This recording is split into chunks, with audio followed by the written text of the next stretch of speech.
오늘 말씀 제가 전하도록 하겠습니다. 처음인 것 같아요. 이렇게 서서 주일날 말씀 전하는 것은 그래서 저에게는 큰 영광인 것을 선포합니다. 예. 오늘 함께 나눌 말씀은 우리 하베스락 처치 그동안 우리 함께 했던 우리 공동체에 하나님께서 주셨던 사명과 비전에 대해서 이렇게 함께 나누어보는 시간 갖도록 하겠습니다. 우리 교회가 탄생하고 나서 중간중간에 이렇게 합류해서 지금 많은 이렇게 숫자 우리 함께 예배를 드리고 있는데 그때마다 목사님께서 우리 하베스락 처치의 비전과 사명에 대해서 이렇게 말씀을 나누고 권면을 드렸을 걸로 알고 있는데 우리가 오늘 한번 종합적으로 정말 이 하베스락 처치의 비전과 사명이 무엇인지 또 그리고 우리가 한 공동체에 있는 우리가 그것을 어떻게 취하고 나갈 것인지에 대해서 나누어보는 그런 시간 갖도록 하겠습니다.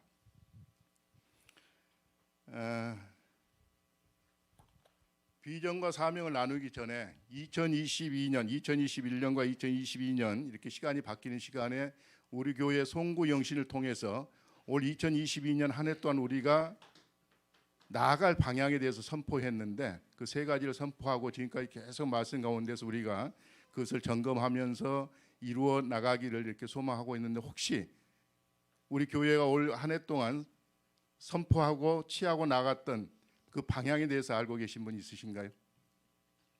예, 말씀해 보세요.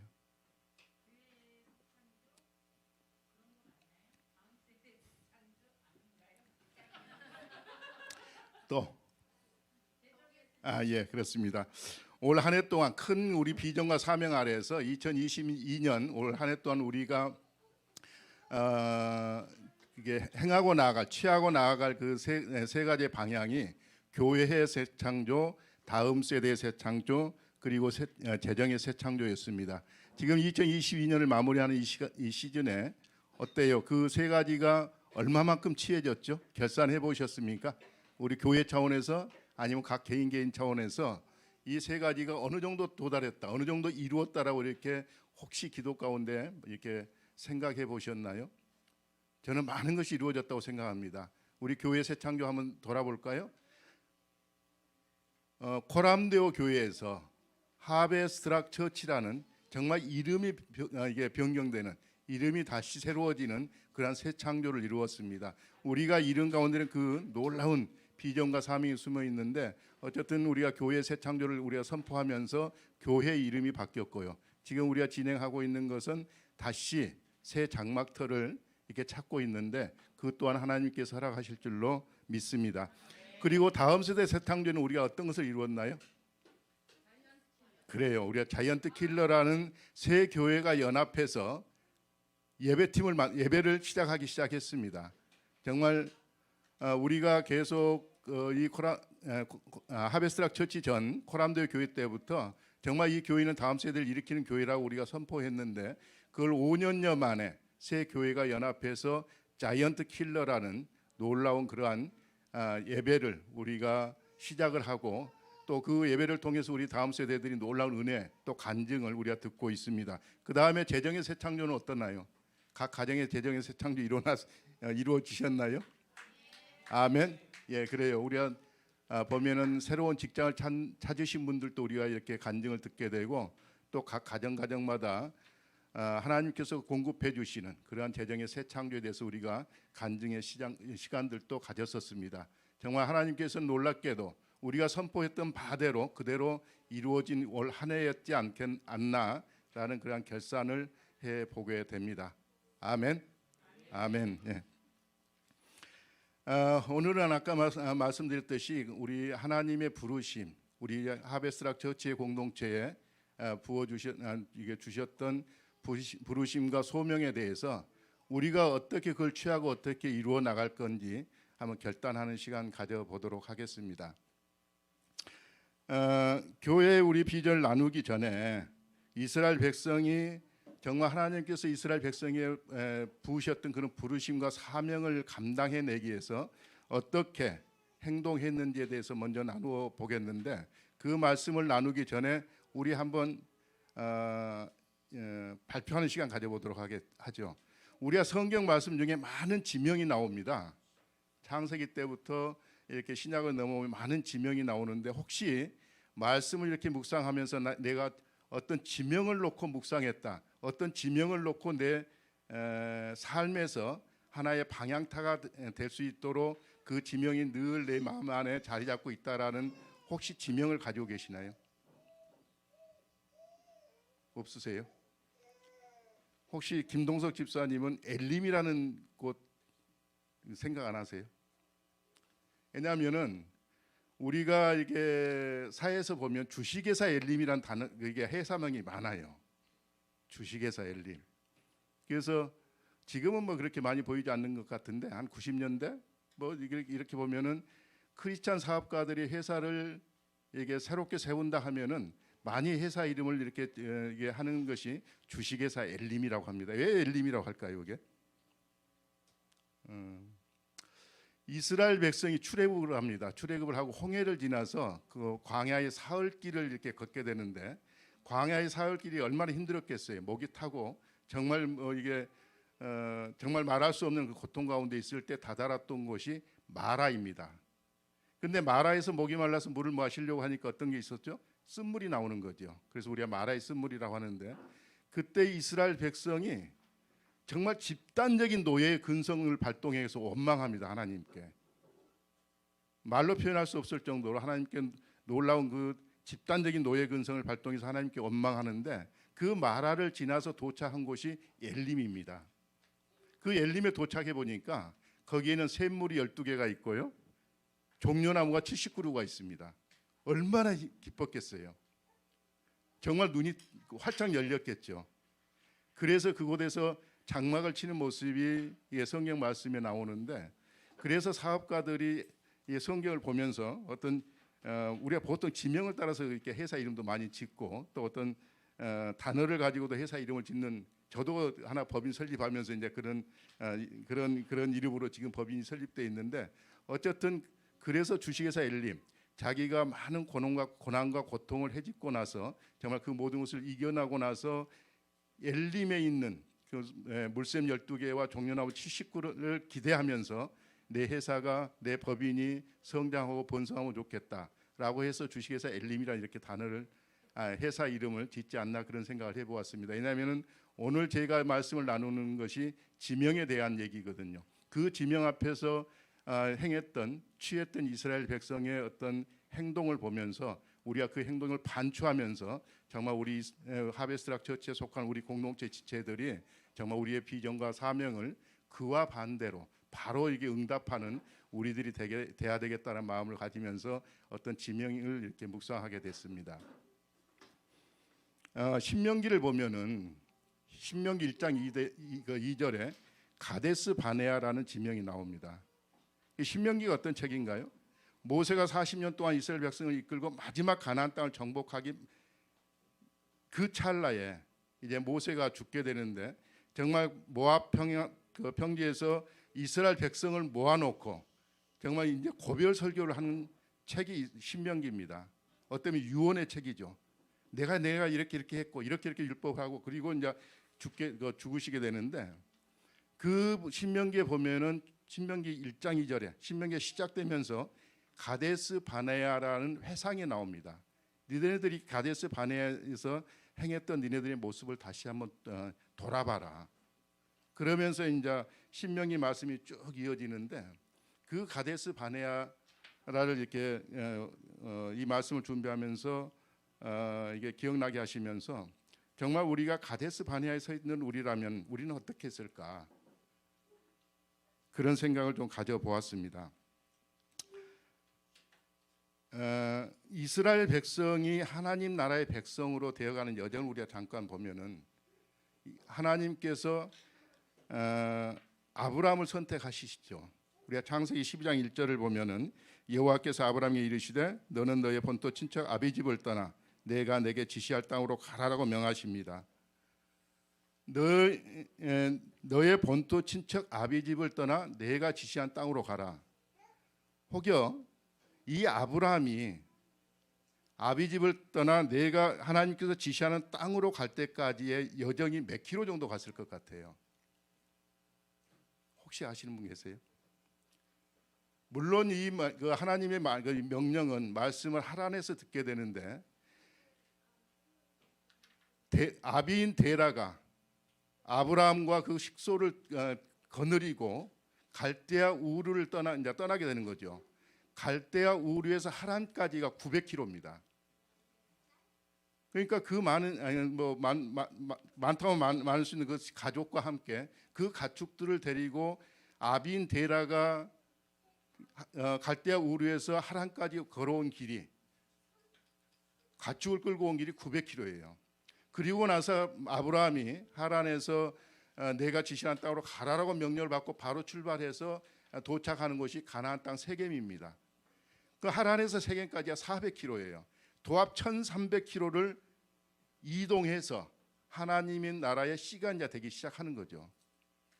이게 1300km라 생각하면 우리가 지금 여기서 부산까지 얼마인 줄 아세요? 420km 정도. 400km, 420km. 그게 우리가 천리라고 그러는데 그 세 배를 터벅 걸어서 하나님 나라의 백성이 되기 위해서, 그 씨가 되기 위해서 아브라함이 이렇게 이동하는 여정의 길을 우리가 볼 수가 있습니다. 정말 그때 우리가 그 모습을 보면서 정말 그거는 믿음의 사람들은 정말 모험적인 그런 믿음의 여정을 걸어야 되지 않겠느냐. 정말 그때 당시 1300km를 이동하면서 정말 하나님의 음성 하나만 붙잡고 걸어가는 아브라함의 그 믿음의 여정처럼 우리도 어떤 하나님의 음성이 들었다라면 그것이 어떤 고난과 어떤 힘듦이 앞에 펼쳐 보여진다 할지라도 그 말씀을 붙잡고 아브라함과 같이 믿음의 여정을 걸어가는 우리들이 되기를 예수 그리스도로 축원드립니다. 그렇게 해서 아브라함과 이삭과 야곱의 후손이 우리가 이제 창세기 끝날 때쯤 하면 70명으로 불어나죠. 물론 장정을 숫자로 해서 70명인데 어쨌든 하나님께서 하나님 나라의 백성을, 하나님 나라를 이루기 위해서는 하나님의 씨가 필요한 거죠. 백성이 불어나야 되는 거죠. 그래서 이집트 애굽에 가서 노예 생활을 하게 하면서 장정으로 60만 명의 대군을 이렇게 만듭니다. 이제는 됐다라고 하나님께서는 60만 대군, 전체 숫자로 보면 한 240명 정도의 그 이스라엘 백성을 이제 이끌어내시는 것이 우리 출애굽 사건인 거죠. 그래서 우리가 출애굽 사건을 잠깐 보면은 이집트 라암셋을 출발해서 우리가 잘 알고 있는 시내산에 이르는데 2개월이 걸립니다. 그래서 2개월 동안 라암셋에서 출발해서 시내산에 이제 도착해서 2개월 동안 이제 이렇게 여정을 하는데 시내산에서 머무는 시간은 11개월이에요. 그럼 11개월 동안 뭐 했냐? 우리가 잘 아는 사건이죠. 하나님과 이스라엘 백성 간의 피의 언약을 체결하게 됩니다. 너희가 내게 대하여 제사장 나라가 되고 너희는 구별된 거룩한 백성이 되고 내 소유 곧 보배로운 족속이 된다는 언약을 하나님과 이게 체결을 하게 됩니다. 정말 그 언약식 우리 성경에서 보면은 피를 뿌리게 되는 거죠. 정말 생명을 걸고 언약에 동참하는 피의 언약이 이 시내산에서 체결되고 또 모세가 그 언약서를 낭독하고 백성이 낭독하고 백성들이 거기에 응답하면서 언약, 하나님과 이스라엘 백성 간의 언약 관계가 체결되고 거기서 피로연이 이렇게 축제, 정말 축제가 이렇게 펼쳐지는 것을 우리가 볼 수가 있습니다. 그래서 우리가 이제 그러한 여정을 따라서 이스라엘 백성이 이제 하나님께서 가나안을 취하라고 그러셨잖아요. 그러면 애굽을 통해서 라암셋을 통해서 우리가 가나안 턱 밑에 있는 지금 말씀을 함께 나누고자 하는 가데스 바네아까지 이스라엘 백성이 간 여정의 시간은 18개월을 걸립니다. 18개월 걸려서 가데스 바네아에 이제 도착하게 되는 거죠. 그런데 가데스 바네아에 도착해서 바로 눈을 들어 바라보면 가나안 땅이 있는데 거기서 이스라엘 백성이 취했던 사건 우리가 잘 아시죠? 메뚜기 사건. 하나님이 출애굽해서 가데스 바네아까지 18개월 만에 이렇게 도달하게 했다라면 하나님 마음 가운데도 바로 가나안 땅을 이스라엘 백성들로 하여금 취하게끔 하고 싶어 하는 게 하나님의 마음이었으리라고 봅니다. 그래서 하나님께서는 이스라엘 백성이 가데스 바네아에 도착하자마자 이스라엘 백성에게 내린 명령이 어떤 거였던 거죠? 정탐꾼 사건이죠. 12지파의 족장들을 이게 뽑아서 너희들이 가나안 땅에 가서 정말 어떻게 취해야 될 건지, 어떻게 그것을 우리 것으로 만들 것에 대해서 거기에 상황과 환경을 너희들이 가서 정탐하고 보고를 하라고 이렇게 말씀을 하십니다. 거기에 여호수아 갈렙은 우리가 이길 수 있다, 저들을 처음 무찌를 수 있다라고 이렇게 보고를 하지만 나머지 10명은 우리가 이길 수 없다라는 보고를 합니다. 이 보고를 들은 하나님의 반응이 어떠신지 아세요? 놀랍죠. 12명에서 단 2명만이 우리가 이길 수 있다라고 이렇게 반응을 하고 10명은 우리가 도저히 이길 수 없습니다. 저들은 정말 거인이고 우리 오합지졸 같은 우리가 가서 저들을 쳐부술 수 없습니다라고 그들이 보고했을 때 하나님은 엄청난 대노를 하시죠. 노하십니다. 그러면서 하나님께서 뭐라고 하시냐면은 아브람과 이삭과 야곱의 후손인 너희들을 이 자리에서 진멸하시겠다고 합니다. 아예 다 죽이겠다고 하시는 거죠. 그리고 그 자리에 아브라함의 자리에 누구를 대입시키십니까? 모세를 대입시킵니다. 아브라함의 후손이 이 백성들을 모두 진멸시키고 모세 너의 후손으로 말미암아 나의 강한 나라를 세우시겠다라고 이렇게 하나님은 말씀하시는 거죠. 우리가 이 모습을 보면서 정말 하나님께서 우리에게 어떤 소명, 부르심을 주었을 때 우리가 그것을 이루기를 거절한다라면 정말 하나님께서는 지금도 이렇게 대노하시는 하나님이심을 저는 믿습니다. 그래서 정말 하나님께서 우리에게 주신 그런 부르심과 소명이 있다라면 물론 교회 공동체 차원에서 주신 부르심과 소명이 있고 각 개인과 각 가정 가운데도 주시는 부르심과 소명이 있을 겁니다. 그래서 어떠한 상황과 환경이 난관이 그를 막고 있다 할지라도 우리는 가데스 바네아에서 정말 행했던 이스라엘 백성 1세대와 같은 그런 모습은 보이지 않아야 되겠다는 것이 이 말씀을 준비하면서 다시 한번 이렇게 깨달아지는 시간이었습니다.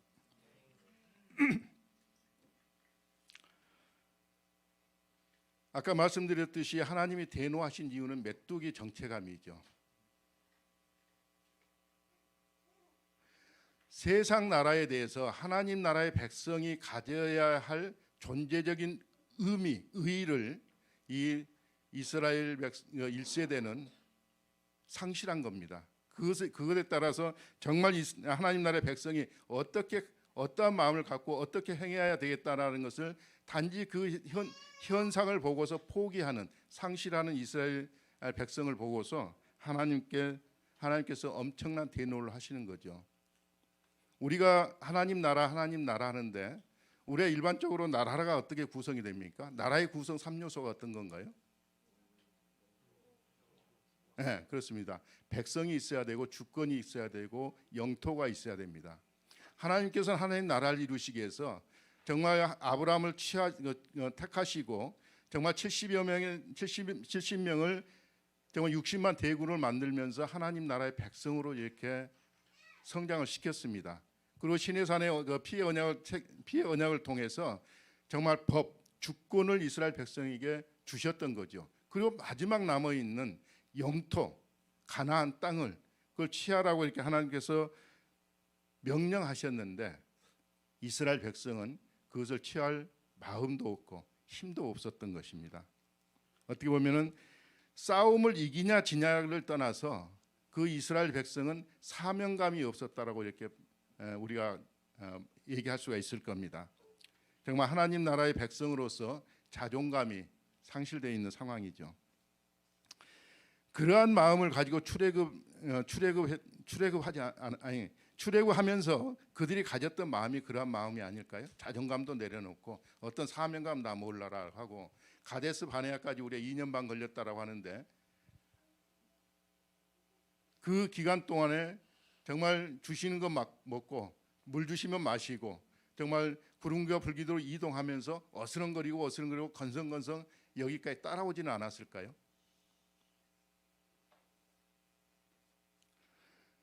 정말 아브라함 때부터 시작해서 종살이 하면서까지 정말 이스라엘 백성으로서의 쪽수를 채워서 이제 가나안 땅 영토로 이게 취하려고 하는 찰나에 정말 배신하는 이스라엘 모습을 보면서 하나님은 정말 대노하실 수밖에 없는 그런 상황이었다고 생각합니다. 그런데 우리가 또 성경을 보면은 정탐하고 보고하는 그 10명의 족장보다도 그 군중의 반응이 더 무섭습니다.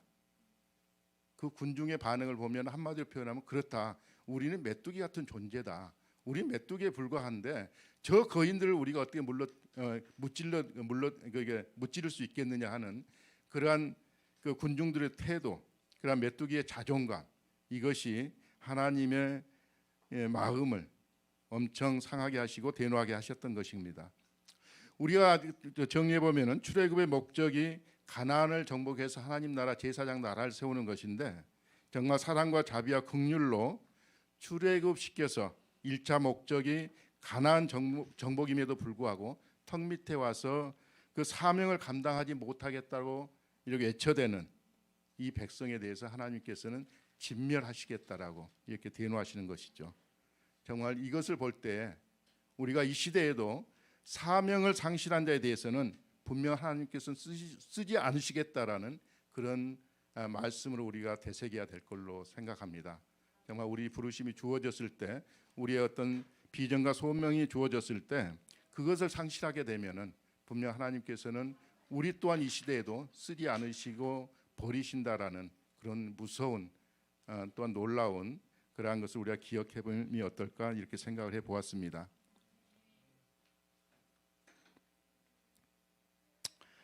만약에 12명의 족장들이 정말 우리 메뚜기 같습니다라고 이렇게 하지 않고 저들은 우리의 밥입니다. 지금 우리가 올라가면 이길 수 있습니다라고 만약에 했다라면은 하나님께서 그거 이기시지 못하게 하셨을까요? 바로 정말 하나님 마음 가운데 두셨듯이 바로 영토를 취해서 정말 이 그 땅 가운데 하나님 나라를 정말 하루아침에 세울 수 있도록 하나님께서 하셨을 겁니다. 그런데 놀랍게도 그 가데스 바네아에서 우리가 메뚜기 같습니다라고 했던 그 마음, 그 생각, 그 말 한마디에 이스라엘 백성은 나머지 37년 6개월이라는 시간을 그곳에 캠프를 쳐놓고 그 옆으로 뺑뺑이를 돌게 됩니다. 근데 우리가 통상 이렇게 생각할 때 우리가 광야 40년이라고 그러면은 우리가 출애굽해서 홍해를 지나서 가나안 땅까지 가기까지 40년이라는 시간 동안을 걷고 해서 40년 만에 도달해서 가나안 땅을 취한 걸로 우리가 생각할 수 있게 되는데, 아까 말씀드렸듯이 정말 라암셋을 출발해서 가데스 바네아까지 갔는데 31개월, 2년 반 걸렸거든요. 그것도 시내산에서 11개월 머물렀기 때문에 어떻게 보면은 20개월 만에 가나안 턱 밑까지 간 겁니다. 거기서 만약에 우리가 저들은 우리의 밥입니다라고 했었다면은 바로 하나님께서 취할 수 있게 하셨을 거고, 그리하면 나머지 37년 6개월이라는 그 시간을 허비하지 않았을 거예요. 그러나 하나님께서는 그 백성이 아직 그러한 힘을 발휘하지 못하고 그러한 마음을 갖지 못했기 때문에, 그러한 정체성을 갖지 못했기 때문에 나머지 37년 6개월이라는 것을 가데스 바네아에다 베이스 캠프를 쳐놓고 그 옆을 돌아다니게 만드신 거예요. 그러면서 그들에게 정체성을 심어주고 정말 하나님 나라의 백성으로서의 근육을 키워주었던 것이죠. 혹여 우리가 지금 현재 이 시대를 살아가는 우리로서 정말 우리가 어떤 사명감을 상실하고 어떤 그러한 상황에서 우리가 아닙니다라 이렇게 거절을 하면서 혹시 37년 6개월이라는 그러한 시간을 허비하지 않나 하는 우리의 모습을 돌아보면서 정말 우리는 하나님의 말씀에 즉각 응답하는, 즉각 순종하는 우리가 되어야 되겠다라는 마음을 가져보았습니다. 아멘. 한편으로 보면은 가데스 바네아가 참 좋은 땅이에요. 아까 엘림이란 땅이 물샘 12개 있고 종려나무 70개가 있다고 말씀을 드렸는데, 가데스 바네아도 오아시스가 있는 곳입니다. 그러니까 31개월 동안 2년 반 동안 그 험한 광야를 거쳐서 사막을 지나서 도착한 것이 가나안 땅이 보이고, 그 앞에 보이는 땅이 가데스 바네아가 오아시스니까 혹여 이들이 메뚜기 같은 자존감이 생길 때 그 오아시스를 보고 생기진 않았을까요? 그렇게 한번 생각해 봅니다. 물론 성경에는 없습니다. 그러나 우리가 어떤 사명을 감당하고 어떤 부르심에 이렇게 함께 동참하고자 하는데 그 부르심과 사명을 감당하기에 어떤 힘듦이 있고 고난이 있다라고 이렇게 판단이 되는데 내 주위에 지금 있는 상황과 환경이 정말 평안하고 안락하다라면은 그 취해야 되는 고난과 피 터지는 싸움을 통해서 취해야 되는 그러한 사명과 부르심은 뒤로 한 채 이런 안락하고 편안한 가운데 우리가 안주하고 싶은 마음이 혹여 우리 마음 가운데 없을까요?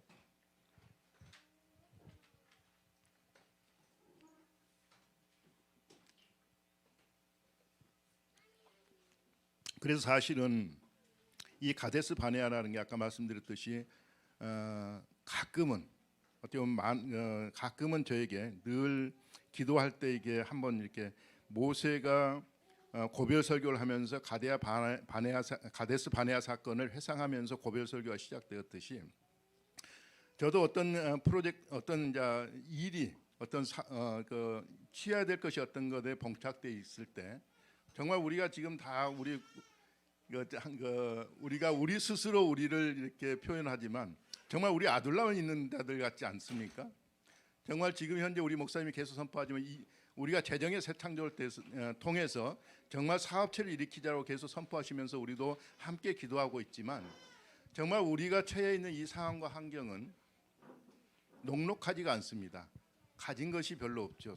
솔직히 또 어떤 그 청사진이 보여지는 것이 바로 우리가 취할 수 있는 그런 상황이 되지 않을 때가 많은 거죠. 그럼에도 불구하고 우리는 그것을 돌파하고 그것을 취해 나가서 내 가정 영역에서 그 재정의 새 창조를 일으키고 재정의 영역을 확장하려고 하는 때가 많습니다.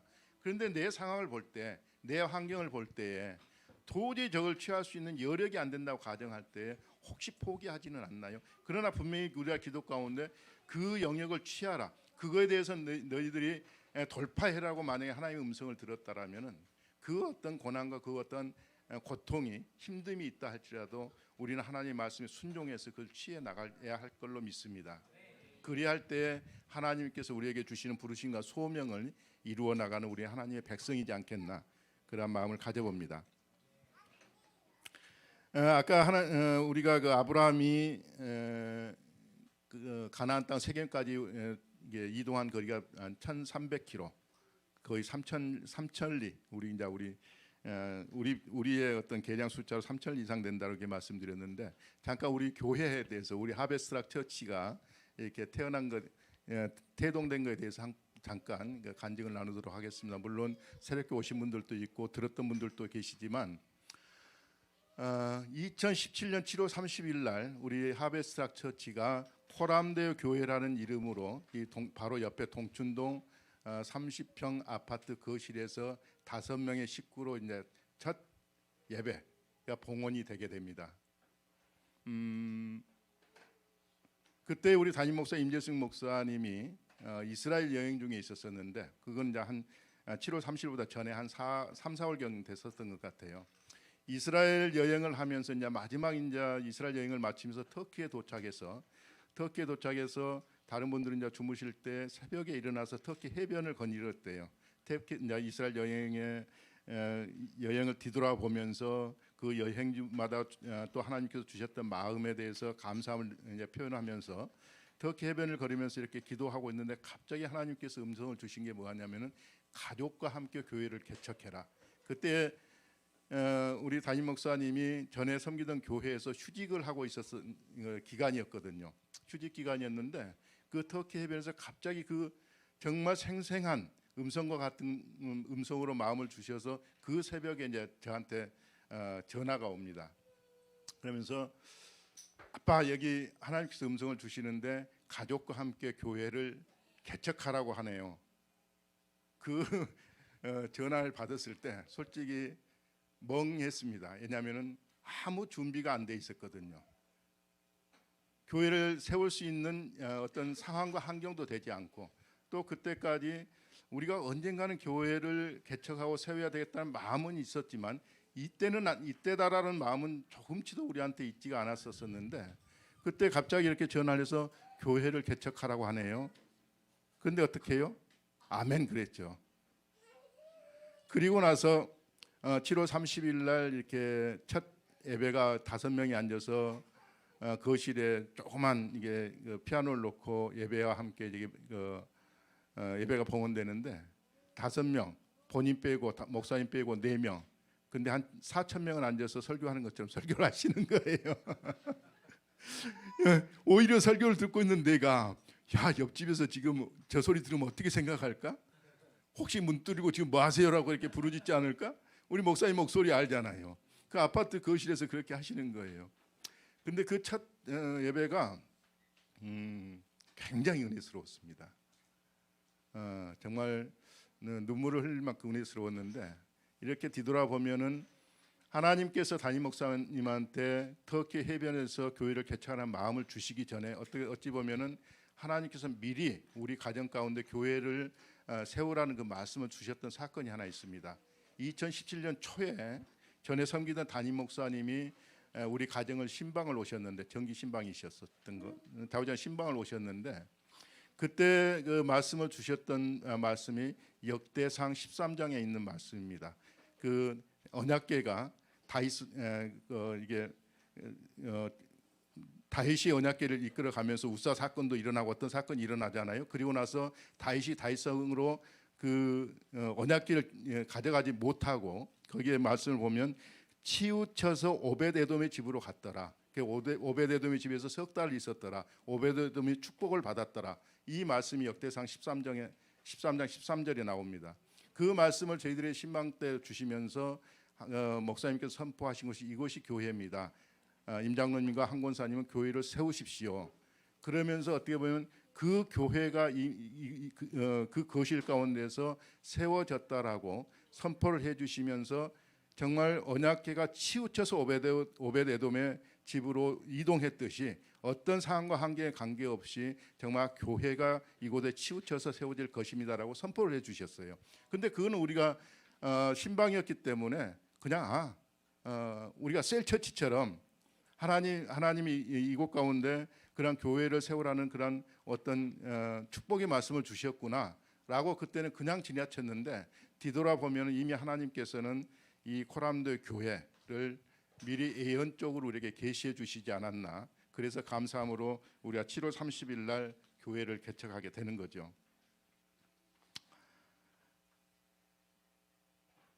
그리고 나서 우리가 5명이서 예배를 드리는데 1명, 2명 또 우리 한여로 권사님 또 누구 이렇게 해서 한 7, 8명, 10여 명이 되니까 거실에 앉을 수가 없는 거예요. 그때 이제 마침 우리 한 권사님이 방배동에 카페를 이렇게 오픈을 하게 돼서 그래서 우리 동춘도에서 방배동 카페로 이동을 하게 되는 거죠. 그런데 하나님께서 그 카페 문 닫게 하시기를 바라며 다시 역삼동에 있는 연예기획사 연습실을 우리가 또 임대하게 됩니다.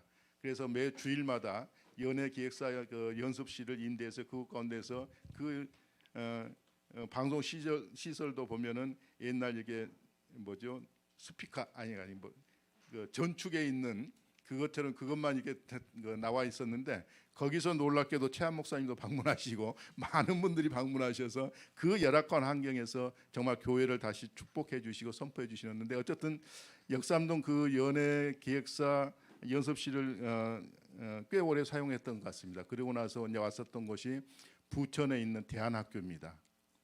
부천에 있는 대안학교가 거기 이사장님이 크리스찬이시고 목사님이셔서 어찌어찌 해가지고 그 가운데서 교실을 한 칸 빌려서 우리가 예배를 하게 됐는데 거기서 꽤 오랫동안 했었던 거죠.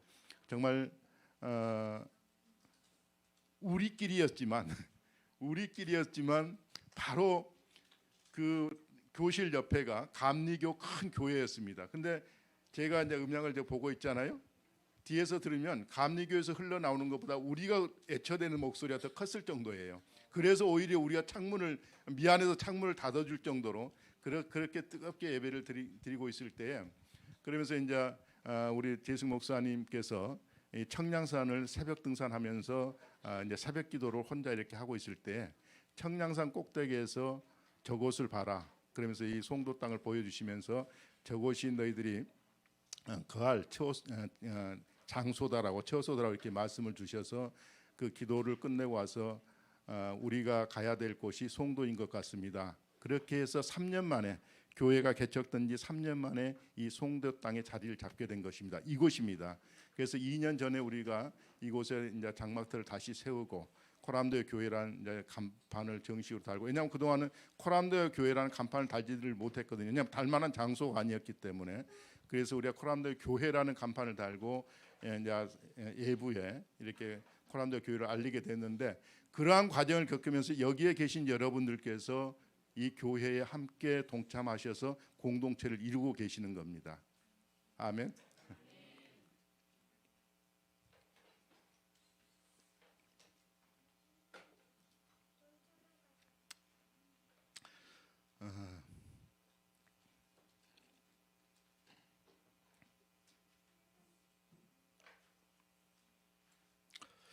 그러니까 이 하베스트락 처치가 이렇게 5년에 걸쳐서 여기까지 오게 된 여정을 이렇게 생각해 보니까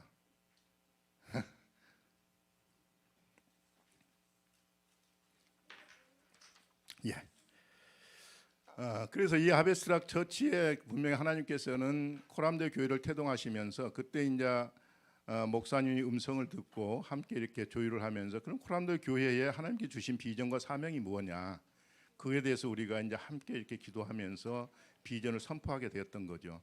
여러분이 교회에 오셔서 교인으로 등록하면서 교인 등록 서약서를 보면 거기에 4가지의 우리 코람데오 교회에 대한 비전과 사명이 있습니다. 혹시 이제 그걸 잘 보시고 이렇게 사인을 하셨는지는 모르겠지만, 그래서 오늘은 어쨌든 새롭게 다시 한번 우리 코람도 교회에 허락하셨던 그런 비전에 대해서 우리가 말씀을 나누고, 정말 결론적으로 얘기하면은 정말 그 비전과 사명을 이루어낼 때에 그냥 가데스 바네아 앞에 서 있는 이스라엘 백성이 되지 말자.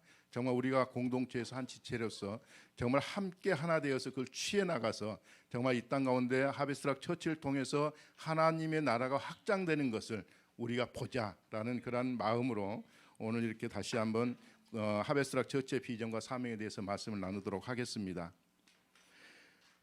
하베스트락 처치의 전신인 코람도 교회가 이제 세워지면서 4가지의 비전을 이렇게 선포했는데, 첫째 비전이 뭐냐면 가족의 구원과 가정의 회복이었습니다.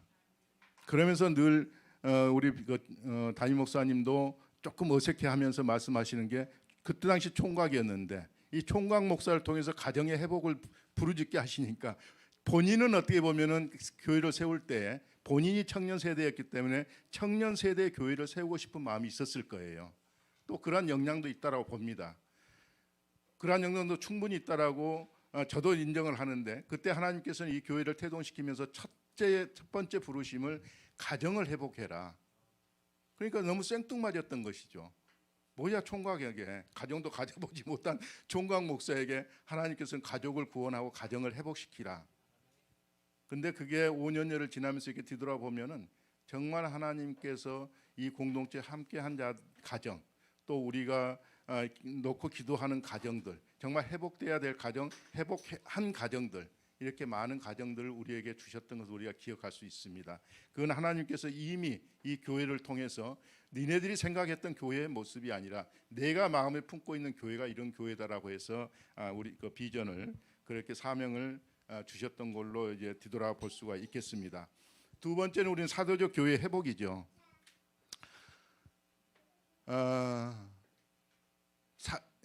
요즘의 일부, 요즘은 그렇게 모르겠습니다. 요즘은 인터넷이나 이런 것을 많이 접촉하지 않아서 이렇게 잘 모르겠지만, 어쨌든 사도적 교회, 신사도적 교회, 사도적이란 단어가 나오면 알레르기 반응을 보이는 상황이죠. 지금도 아마 그러리라고 봅니다. 왜냐하면 우리가 외면하고 있지만, 근데 우리가 다시 한번 우리가 이게 마음 가운데 확신해야 될 부분은, 정말 성령님께서 이 땅에 그리스도의 몸된 교회를 세우시고 그 교회를 통해서 하나님의 부흥의 파도를 이렇게 이끌어 오셨던 그 부흥의 역사를 보면은 분명히 이 시대는 사도적인 시대라고 저는 확신을 합니다. 왜냐하면은 1500년도에 루터가 마틴 루터를 통해서 카톨릭으로부터 교회가 그 개신교 독립을 하게 되는 거죠. 나오는 것이죠. 소위 말하는 개신교 탄생하게 되는 거죠. 1500년도에 그렇게 개신교가 탄생하면서 그게 쭉 흘러서 1900년도에 어떤 운동이 일어나냐면 오순절 운동이 일어납니다. 그러니까 지금 우리가 알다시피 오순절 교단인 여의도 순복음 교회도 이 부흥의 물결을 타면서 그 교회가 세워질 때에 기존에 있었던 교회들이 엄청난 뭐라 그럴까요? 정죄시하는 거였죠. 지금도 순복음 교회를 정죄하고 이단시하는 그 소위 말하는 그 교단이 있지 않습니까? 그렇듯이 하나님은 그러함에도 불구하고 하나님께서는 부흥의 물결을 주셔서 이 땅 가운데 하나님의 교회를 부흥케 하시는 분이신 거죠. 그래서 1900년도에 오순절 운동이 일어난 후에 1950년도에 늦은비 운동이라는 그 부흥의 물결을 타면서 뭐가 이게 일어났냐면 예언과 찬양과 경배가 회복이 됩니다. 그래서 우리가 예언자들이 나타나게 되고 우리가 소위 말하는 찬양과 경배, 과거에 찬송가만 묻혀 있었던 그러한 예배의 형태가 이제 찬양과 경배라는 그 우리나라도 그 YM을 통해서 찬양과 경배 시즌이 되면서 놀랍게 부흥하지 않았습니까? 그리고 나서 1960년대 은사주의 운동이 이 땅 가운데 펼쳐지는 거죠. 그리고 나서 1980년도에 일어나서 선지자적 운동이 일어납니다. 그래서 예언적 교회들이 네트워크가 나고 이때 신디 제이콥스라든지 이런 세계적인 선지자들이 이 땅 가운데 하나님의 계시를 받고 선포하면서 그 권면을 하게 되는 거죠. 성도들을 깨우는 그러한 역할을 그 예언자 선지자를 통해서 했던 그 물결이 선지자 운동이었습니다. 그리고 우리가 잘 알듯이 우리 HIM을 통해서 우리가 이렇게 받았지만 1990년도에 들어와서 우리가 소위 사도적인 물결이 이 한국 땅에도 들어오게 됩니다. 그 이후에 많은 핍박이 있는 거죠. 지금도 그렇죠. 근데 우리가 다 아시겠지만 우리 다시 한번 되짚어 보면은 사도라는 단어가 무엇입니까? 아파슬. 예수님이 12제자를 택하신 후에 너희들 내가 사도라 부르겠다라고 하면서 열방 가운데 보내시는 거죠. 그 사도라는 단어는 교회 차원의 용어가 아니었습니다. 잘 아시다시피 로마의 군대의 어떤 직위 그런 것이었던 거죠. 로마 군대에서 사용하건 그때 당시 이스라엘을 핍박하고 있는 로마에서 사용하고 있었던 단어였던 것입니다. 어떤 그 우리가 말하면 뭐 사단장, 군단장 이런 형태의 용어였었던 거죠. 근데 예수님에 의해서 제자들이 내가 너희를 사도로 임명하겠다, 사도라 부르겠다. 그때 그 제자들이 얼마나 놀라웠겠어요. 근데 우리가 보면은 로마라는 나라에서 그 사단장, 군단장처럼 사도로 임명해서 그들을 파송하는 것을 보면 사도란 단어, 아파스라는 단어 자체가 보내심을 받은 자지 않습니까? 그 어떤 지휘관을 보낼 때에 로마가 어떤 땅을 정복하고 나서 그 정복했던 땅을 로마화시키기, 왜냐하면 땅을 정복해놓고 다시 그 군대가 철수해버리면은 로마화가 되는 게 아니고 옛날 그대로 문화가 그대로 생성이 되는 겁니다. 로마라는 국가가 거기까지 어떤 영향을 미칠 수 없는 또 과거의 땅이 되어버리는 거예요. 그래서 로마라는 나라가 취하게 됐던 것이 그 탈취했던 침공해서 확보했던 그 땅에 보내짐을 받은 자가 사도라는 타이틀을 가지고 거기에 나가게 되는 거죠. 그래서 침략했던 그 땅, 정복해서 내 것으로 만들었던 그 땅을 로마화시키는 역할을 감당했던 것이 사도들이었던 겁니다. 그걸 보시고 예수님께서 제자들에게 니네들이 밟는 그곳에 그냥 밟고 오는 것이 아니라 가서 말씀만 선포하는 것이 아니라 너희들이 밟은 그 땅에 하나님 나라를 세우고 그 땅을 그리스도의 문화로 바꾸라는 의미에서 사도로 주신 겁니다. 그러면 우리가 이 시대에 다시 한번 볼 때에 정말 하나님께서 이제 우리가 엔타임 그러지 않습니까? 이제 마지막 때가 이제 다가온다라고 우리가 많이 듣고 선포하고 있는데 정말 마지막 때가 다가오면 다가올수록 이 땅을 그리스도의 문화로 바꿔야 되지 않겠습니까? 그래서 다시 한번 사도가 다시 일어나야 된다. 우리가 사도라는 직임이 우리가 원해서가 아니고 사도적인 능력과 그 직임이 이 시대에 일어나야 된다. 그래서 이제 피터 하그너 박사님이 그 모든 걸 통틀어서 신사도적 신사도적이라는 용어를 쓰셨는데 어쨌든 교회가 그러한 신사도적인 개혁의 틀을 가지고 교회가 나가야 된다. 그래서 이 땅을 그리스도의 문화로 바꿔야 된다. 그래서 이제 지신 것이 신사도적 개혁교회 운동이고 그 네트워킹이었던 거죠. 그래서 우리 교회는 정말 이러한 신사도적 개혁에 우리가 동참하고 무엇보다도 이 교회가 이제 다음 세대 리더 아닙니까? 우리 담임 목사님께서 다음 세대 리더로서 정말 다시 한번 신사도적 개혁교회를 어떻게 할 것인가에 대해서 우리가 지금 기도하고 고민하고 있는데 어쨌든 우리 하베스트락 처치가 신사도적 개혁교회의 센터로서의 역할을 하기를 위해서 우리는 기도하고 있는 중입니다. 그래서 여기에 모이신 여러분들께서도 정말 우리에게 허락하신 비전을 우리가 사고서 정말 우리 교회가 어떠한 방해가 있고 어떠한 공작이 있다 할지라도 그것에 굴하지 아니하고 정말 이 시대에 하나님께서 이 땅 교회들에게 말씀하신 정말 부흥의 물결로서 보여주신 정말 신사도적 개혁에 우리가 동참하고 이끌어가고 센터로서의 역할을 할 수 있도록 중보해 주시기 바라겠습니다. 그리고 함께 동참해 주시기 바라겠습니다. 그리고 세 번째는 뭐냐면 다음 세대 부흥이죠. 다음 세대 인물을 키워서 세상을 변화시키고 마지막 때 다시 오실 주님을 예비하는 교회로서 우리가 비전을 갖고 갑니다. 아까 말씀드렸듯이 자이언트 킬러 이렇게 예배를 매번 참석하면서 놀랍게 아이들이 변화되는 것을 볼 수가 있습니다. 우리는 전 세대 예배를 하고 있는 거죠. 이 애들이 전 세대 예배를 했기 때문에 처음 우리 교회가 입고돼서 전 세대 예배를 했을 때 아이들의 모습과 지금 2년여가 흐른 지금 이때에 이들이 예배하는 모습은 너무 많이 달라졌습니다. 처음에는 이게 우리가 어떻게 표현할 수 없을 정도로 이렇게 좀 산만했었는데 이제는 아이들이 특히 준우 어제 그제 굉장히 기쁜 소식을 들었습니다. 정말 제가 뒤에서 이렇게 음향을 하고 있으면은 정말 아이들이 설교 말씀을 듣나? 아이들이 준우 저 있구나. 애들이 예배를 드리고 있나? 이렇게 좀 의심을 할 때가 많아요. 근데 준우가 유치원생인데 준우의 유치원생의 선생님이 준우 엄마에게 문자를 보내왔어요. 준우가 뭐라고? 너희들 예수님 너 한번 다시 해봐. 너희들 예수님 아니?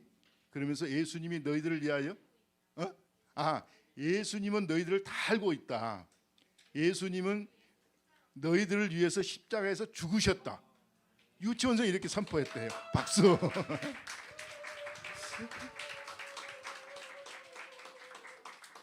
교회 단톡방에서 그 문자를 보고서 야 이게 열매다.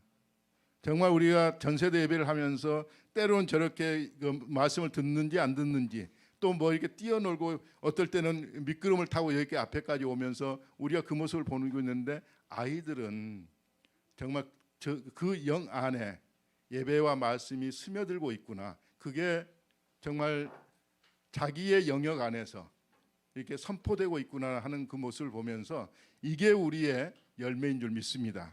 정말 우리가 아까 얘기했듯이 정말 자이언트 킬러의 예배에 동참해 보더라도 거기에 세계 교회가 함께 모여서 첫 예배가 여기서 드려졌잖아요. 그때의 모습과 지난번 우리 그 서수원교회 리디머 처치에서 드려지는 그 모습, 리디머 처치에서는 전 아이들이 앞에 나와서 손들고 찬양을 하더라고요.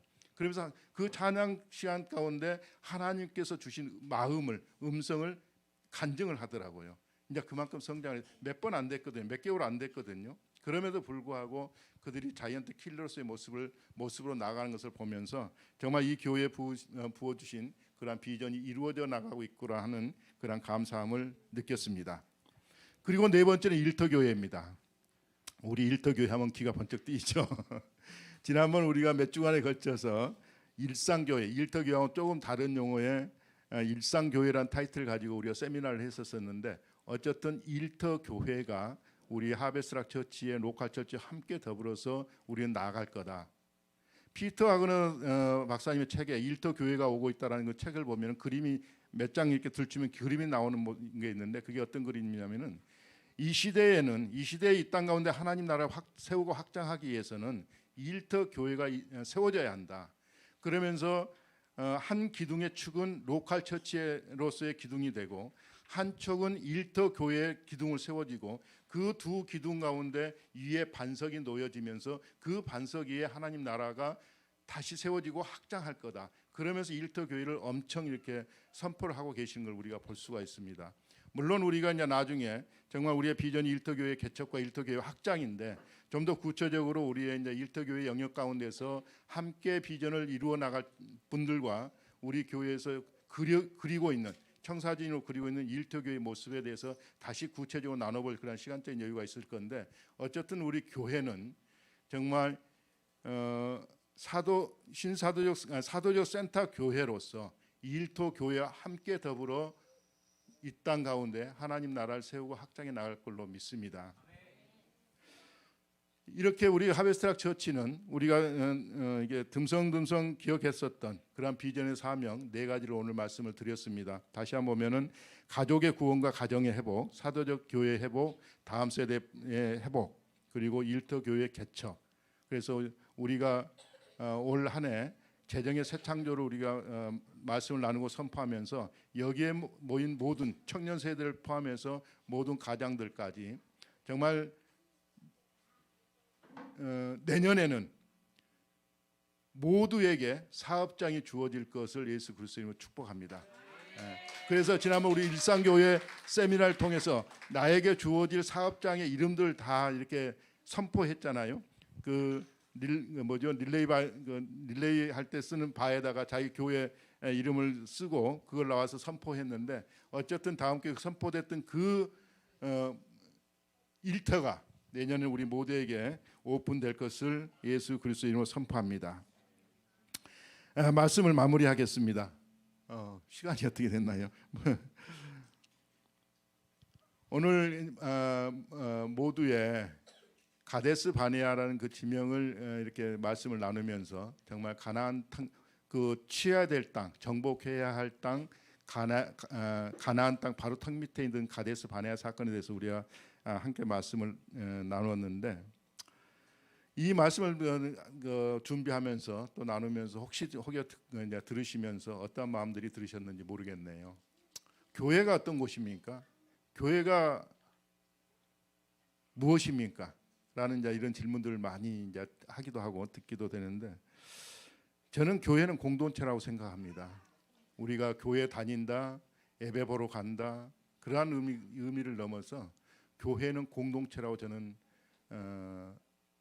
생각하고 그 공동체란 단어가 늘 제 마음을 설레게 합니다. 왜냐하면은 제가 사실은 신앙을 갖게 된 게 교회 문턱을 넘게 된 게 33살 때 넘었거든요.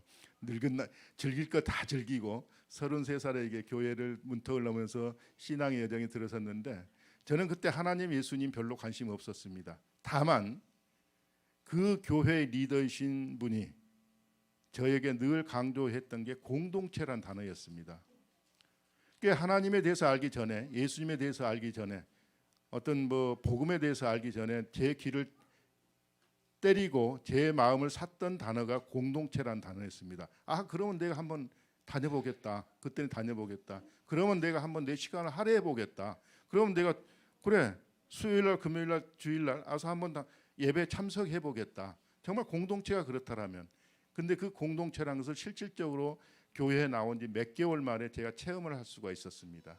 그게 저희 장인어른의 죽음을 통해서 공동체가 이렇구나라는 것을 이렇게 현실에서 체험하게 되면서 그때부터 교회에 대해서 알기를 원했고 어떤 복음에 대해서 좀 더 깊이 들어가기를 원하면서 그렇게 하나님께서 급하시니까 33살에 한 인생을 이게 구하시니까 급하셨던 것 같아요. 그러면서 이렇게 왔었던 신앙의 여정인데 어쨌든 교회는 그래서 저는 정말로 공동체라는 것에 제 마음에 와 있습니다. 바로 그 공동체가 이게 개인의 공동체가 아니고 여기에 모인 우리 모든 지체들의 가족의 공동체인 거죠. 우리가 한 가문이 예를 들어서 어떤 재벌 그룹이라고 하더라도 정말 선대로부터 나왔던 어떤 가업이 있고 그 회사가 있으면은 그 후손 대대로 정말 그 가게를 회사를 더욱더 이게 번창시키고 번성시키고 정말 이렇게 나가지 않습니까? 정말 우리가 가족의 공동체라면 우리에게 주어졌던 사명과 비전을 우리가 함께 더불어서 하나 되어서 그거를 정말 이게 쟁취하고 나가는데 우리가 모두 함께 할 수 있으리라 믿습니다. 그래서 아까 정말 가나안 땅 턱 밑에 서 있는 그 이스라엘 1세대를 보면서 정말 그들이 어떤 마음에서 그리 했는지 모르지만 정말 우리 메뚜기 같습니다라고 이렇게 표현할 수밖에 없었던 그들의 모습을 보면서 정말 우리가 주어진 이 네 가지의 비전, 어떻게 보면 말하기는 쉽지만 이것을 이루어 나갈 때는 많은 그런 대적하는 것이 있을 거고 어떤 장애물이 있을 거고 힘듦이 있을 거고 고난이 있을 거라고 생각합니다. 그러나 우리는 우리에게 주어진 상황과 환경을 바라보지 않고 우리에게 어떤 공급되어 있는 어떤 주머니 사정도 또 우리의 어떤 사정도 이렇게 돌아보지 아니하고 정말 우리 모든 공동체 지체들이 연합해서 하나 되어서 정말 저건 우리의 밥이다. 우리가 취할 수 있다라고 그렇게 선포할 때에 정말 하나님께서 함께 해 주시면서 인도하신 그 마음으로 인도하신 그 마음에 우리 능력을 부으셔서 우리로 하여금 취하게 하실 줄로 믿습니다. 기대가 됩니다. 아멘. 우리가 지금 몇 개월에 걸쳐서 우리 담임 목사님의 꿈 얘기를 듣고 있잖아요. 정말 몇 년 전에 이 교회 이제 개척할 때쯤 꾸었던 꿈을 5년이 지난 지금 우연이 아니겠지. 꿈 노트를 보면서 발견하고 지금 수개월 동안 우리가 그 꿈을 놓고 선포하고 기도하고 있는데 그 꿈이 무엇이었습니까? 정말 엘리베이터를 탔는데 5층에 버튼이 있고 홍정식 목사님이 야 26층으로 올라와 했는데 5층과 26층 간에는 아무 버튼이 없으면서 26층이 있었다고 했지 않습니까? 우리가 5년 차입니다.